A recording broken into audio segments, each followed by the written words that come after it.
கிருபை உள்ள தேவன். கிருபை அல்லது தயவு என்கின்ற வார்த்தைகளின் அர்த்தம் என்னவென்றால், தகுதி இல்லாமல் இருந்தாலும் ஒருவனை ஏற்றுக்கொண்டு அவன் மேல் நல்ல எண்ணம் கொண்டிருப்பது, மேலும் தகுதி அற்ற போதும் வழங்கப்படுவதே கிருபை. தேவன் இலவசமாய் எந்த முன் நிபந்தனை இல்லாமல் நமக்கு வழங்குவது கிருபையாக இருக்கிறது.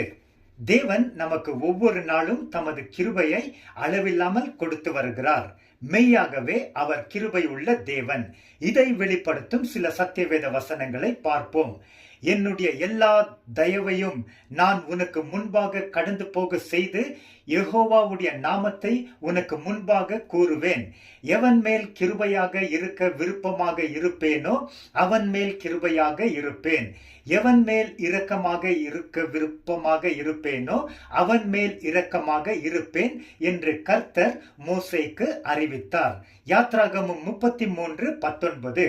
கர்த்தர் மோசேக்கு முன்பாக கடந்து போகிற போது அவர் யெகோவா யெகோவா, இரக்கமும் கிருபையும் நீடிய சாந்தமும் மகா தயவும் சத்தியமும் உள்ள தேவன் என்று கூறினார்.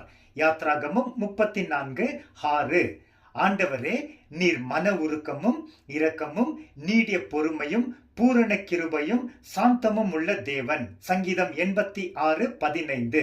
யெகோவா உருக்கமும் இரக்கமும் நீடிய சாந்தமும் மிகுந்த கிருபையும் உள்ளவர். சங்கீதம் 103:8. அவர் கிருபையும் நீதியும் மன உருக்கம் உள்ளவர். சங்கீதம் 116:5. அவர் இரக்கமும் மன உருக்கமும் நீடிய சாந்தமும் மிகுந்த கிருபையும் உள்ளவர்.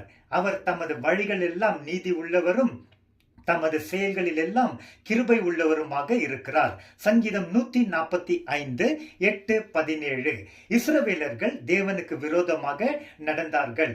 ஆகிலும் முழுவதும் மன்னிக்கிறவரும் இரக்கமும் மன உருக்கமும் நீடிய சாந்தமும் மகா கிருபையும் உள்ளவருமான தேவன் அவர்களை கைவிடவில்லை. கர்த்தர் நேமாயா 9:16-17-31.